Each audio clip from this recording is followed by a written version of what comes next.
Hello and welcome to PlattsNow. I'm Will Hool. We have a lot in store for you tonight, but first, some breaking news. SUNY Plattsburgh Police Chief Jerry Lottie will call it a career after more than 38 years in law enforcement. Lottie will retire at the end of the spring semester, with his official last day being May 24th. Prior to his time at SUNY Plattsburgh, he worked for both St. Lawrence University and SUNY Canton before spending 18 years in the Burgh. Although he's received a litany of awards, Lottie says being recognized and appreciated by the students is what meant the most to him. And now on to today's top stories. With the Boy Scouts now officially accepting women, a name change was sure to follow suit. As of February, the 108-year-old organization will go by Scouts BSA. The announced change has been polarizing, to say the least, with some saying changing the name is disrespectful to the organization's legacy. Others say the change was made in the name of political correctness, while some see that school of thought as an overreaction. The organization began a social media campaign called Scout Me In and claims 3,000 women have joined as a result. If you're like anyone else in the North Country, you are probably excited to see the end of the snowy weather, only to be hit with a seemingly endless amount of rain. All this precipitation has led to what some call the mud season, and makes for a bad time if you're trying to hike certain trails or drive on seasonal roads. The DEC asks hikers to be patient and wait for these areas to dry out and keep the trails in good shape. Actress Ashley Judd is suing Harvey Weinstein. Judd filed the lawsuit Monday. In it, she claims Weinstein made false and malicious statements regarding her professionalism. Judd alleges she was offered her choice of roles in the Lord of the Rings trilogy, but Weinstein torpedoed her chance. The actress claims he told director Peter Jackson that Judd was a nightmare to work with. The lawsuit alleges that Weinstein made the comments as retaliation for Judd rejecting his sexual demands. In a statement, Weinstein's spokesperson says the accusations are not true and he helped champion roles for Judd. Weinstein faces a slew of allegations ranging from harassment to rape from more than 80 women spanning several decades. He has repeatedly denied any allegations of non-consensual sex. Thousands of Cubans march in Havana and several cities of the island to commemorate the International Day of Workers, known as May Day. The parade in the Revolution Square of the capital is headed by President Miguel Diaz-Canel and the first General Secretary of the Communist Party, former President Raul Castro Ruz. The demonstrations demanded the end of the embargo that the United States imposed on Cuba several decades ago. A new study suggests a disturbing trend when it comes to players with CTE. CTE stands for chronic traumatic encephalopathy, which is a degenerative brain disease.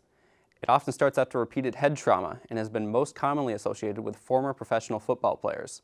According to a study published Monday, the earlier players with CTE started tackle football, the more vulnerable they were to emotional and cognitive problems. The research also found kids who get brain injuries before the age of 12 seem to recover slower. Still, the authors of the study say there were challenges with the way the information was collected. For instance, families may have found it hard to remember details from decades back to fill out questionnaires. A former Trump campaign manager is asking a federal judge to throw out a charge he says is past the statute of limitations. Paul Manafort wants the Virginia judge to throw out an allegation that he failed to register a foreign bank account from 2011 with Treasury Department authorities. Manafort says prosecutors would have had to charge him with the crime last year, but he wasn't indicted until February. Manafort's indictments came as part of special counsel Robert Mueller's Russia investigation. Manafort is also charged with failing to file foreign bank accounts in 2012, 2013, and 2014. And there are several other criminal allegations related to his foreign lobbying work and banking. He pleaded not guilty to all criminal charges. The wedding of the year is less than 3 weeks away. PSTV gives you a look inside where Prince Harry and actress Meghan Markle will tie the knot. Windsor Castle is the oldest and largest inhabited castle in the world and an official residence of Queen Elizabeth. The couple will exchange vows on the Windsor grounds inside St. George's Chapel on May 19th. On the big day when Markle arrives, she will walk up about 20 steps to the chapel doors. She will enter beneath stained glass windows where about 600 guests, mostly family and friends, will witness the royal event. Markle will literally walk over Henry VIII's grave toward her fiancé, and with the words, "I do," Markle will become British royalty. Following the nuptials, the newlyweds leave Windsor Castle in a carriage for a procession through the town of Windsor. The Queen will host a reception for the couple on the castle grounds, and Harry's father, Prince Charles, will host a smaller reception in the evening with about 200 friends and family. When we come back, Katie Wilson will be joining us in the studio. Wilson is one of the handful of Democrats trying to get on the ballot to face Elise Stefanik for the 21st congressional seat later this year. Stick around, we'll be right back. Hello and welcome back. Joining me in the studio today is congressional candidate Katie Wilson. Hi, Katie, pleasure to be here. Oh, it's great to have you. So first off, I just want to start off.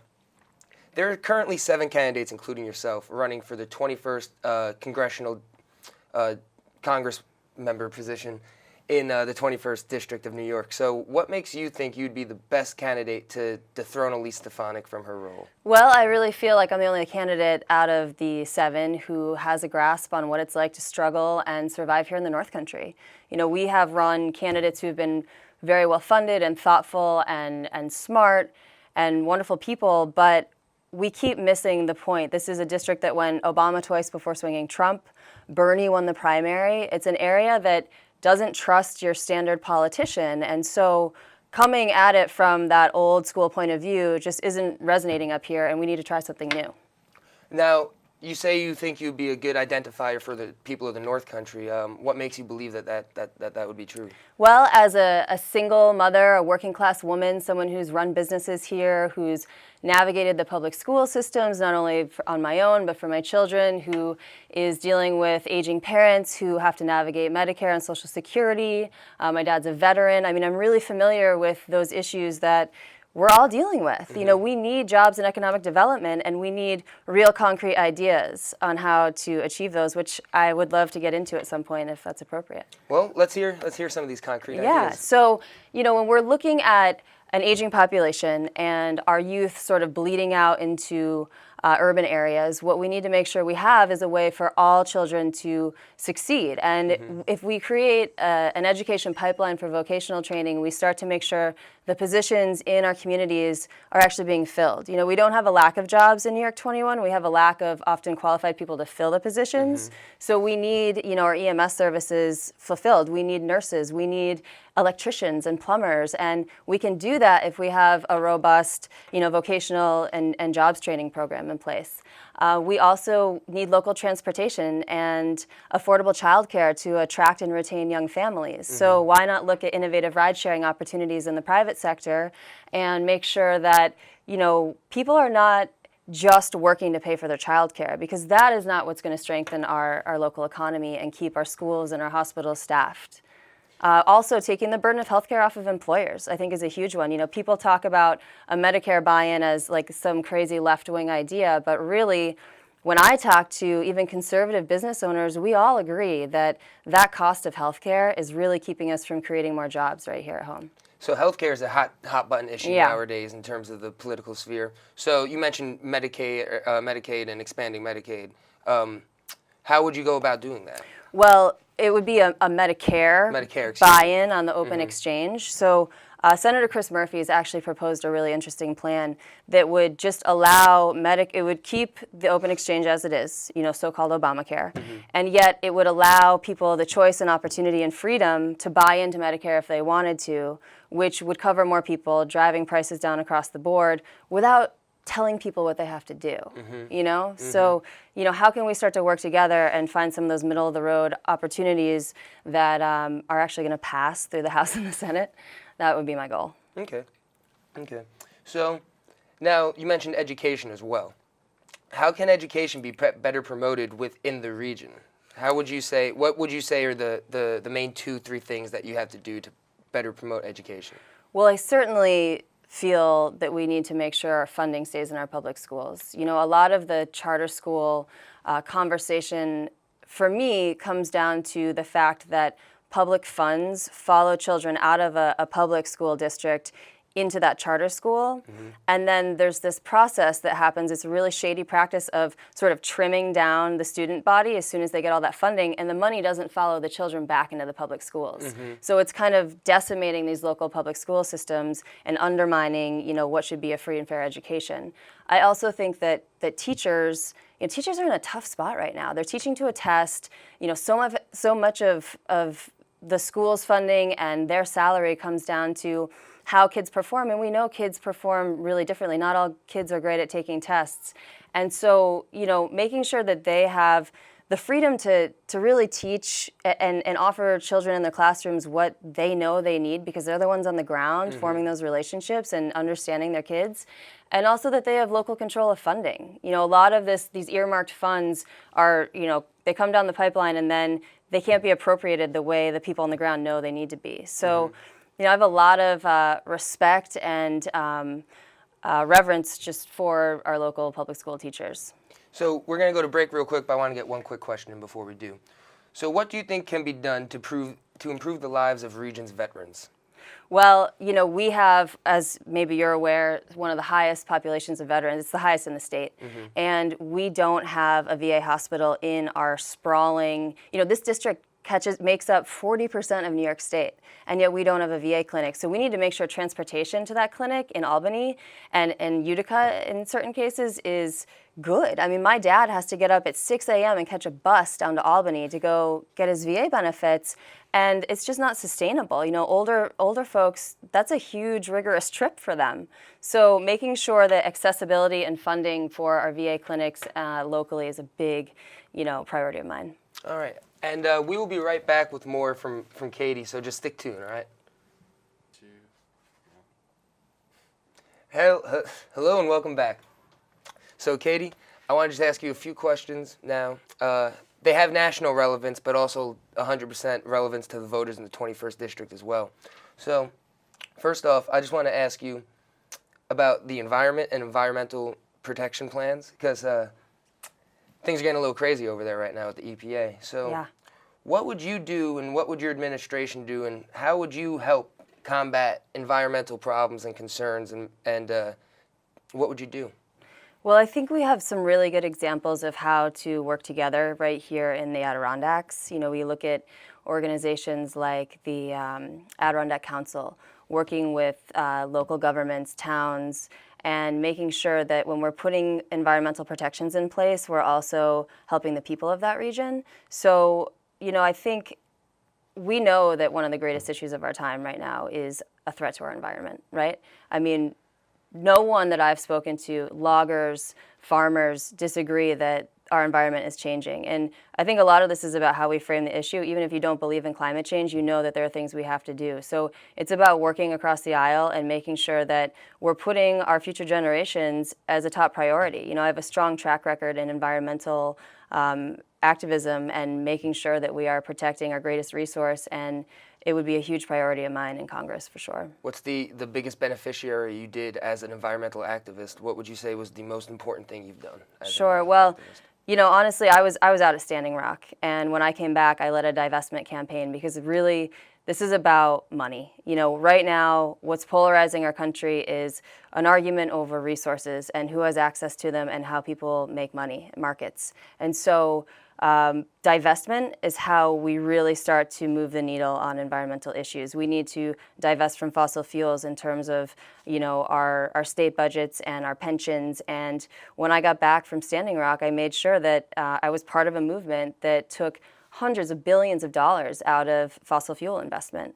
But locally, regionally, in the Adirondack Park, the rail car issue, which actually we just, you know, had word on today, success, you know, has been reached. The rail cars are leaving the Adirondacks, and it was an issue of exploitation. I mean, this company that has nothing to do with our local economy, that in fact promised to help local businesses in you know, Essex County by providing services throughout the area that would help, you know, spur local businesses and, you know, let people come into their stores and help, you know, draw attention to these small struggling towns, was exploiting these towns. The schedules were always wrong and no one was coming through. In fact, they were spending more money trying to staff their stores when no one was around. And then, because that business model didn't work, oh my gosh, they decided to bring used oil tankers in and store them in the Adirondack Park. Smooth. Yeah, really, really classy. So, and they'd been doing it all across the country, even in Peru. The country of Peru. You know, it's some shady business, and I think these big corporations and companies have to be held accountable, and it's up to us to do that. All right. So another issue of accountability, and that is it's polarizing in terms of the way businesses operating with the individuals is the overprescription of opioids and the abuse of opioids. It's seen throughout New England, here in the North Country. How would you help combat this issue, and how familiar are you with this issue? I'm pretty familiar with the issue, and I really feel like right now we need to make sure that access to treatment is a reality. It starts with healthcare. We need to make sure people actually have access to healthcare. I mean, these days, when you look at mental health and addiction, a lot of times you have to have incredible resources at your disposal to get any kind of good treatment. And so we need to level the playing field, and we need to, again, make sure corporations are not exploiting people, you know, in order to make more money. But in our district, right here in the North Country, 12 county district, up until just recently, there were only 7 detox beds in the entire district, and they were all in St. Lawrence County. So we have to make sure access is there. We need to make sure that there's this practice of, because of the insurance companies and the OASIS regulations, a 14-day mandatory reassessment of treatment programs and people who are receiving treatment for opioid, you know, abuse. And we all know that it takes at least 30 days to really start to see results and make changes. So we do need fact and science-based policy, and we need to start helping people. So we're nearing an end here, and this has been a huge national issue as of late, and it's definitely something that hits close to home to the voters of the 21st right here. Yeah. So firearms and guns, very, very prominent part of the culture of the North Country, and nationally you see that there could be a great risk for them to get revoked and the rights of firearm owners and gun owners be diminished.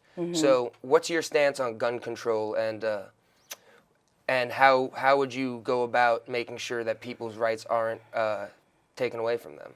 Well, I mean, I think that I can start off with the standard politician's line, right? Like, I believe in the Second Amendment, and it's true, I do. You know, my father and my brothers were proud card-carrying NRA members most of their lives, but I'll tell you what, this NRA is not the NRA that they were a part of. And so I have a lot of skepticism around an organization that's that big and that powerful, and really is essentially an industry lobby at this point.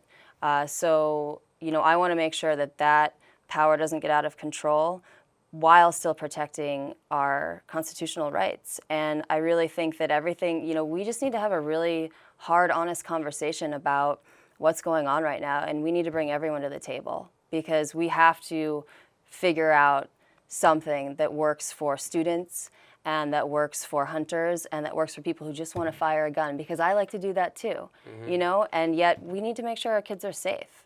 So I think it's just a longer, broader conversation that has to occur while making sure we do protect our Constitution.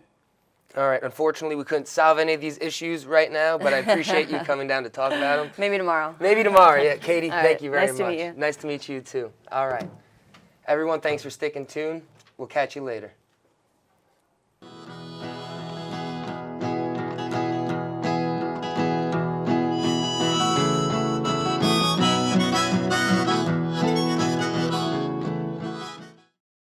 About you, Brett? Yeah, Brett, yeah. yep. So, where are you from, Brett? I'm from Fort Anne. You ever heard of Fort Anne? No, I don't know if that sounds more like a prison or a military complex. Oh, the best part about it, it's both. We got both. One in one end and one in the other.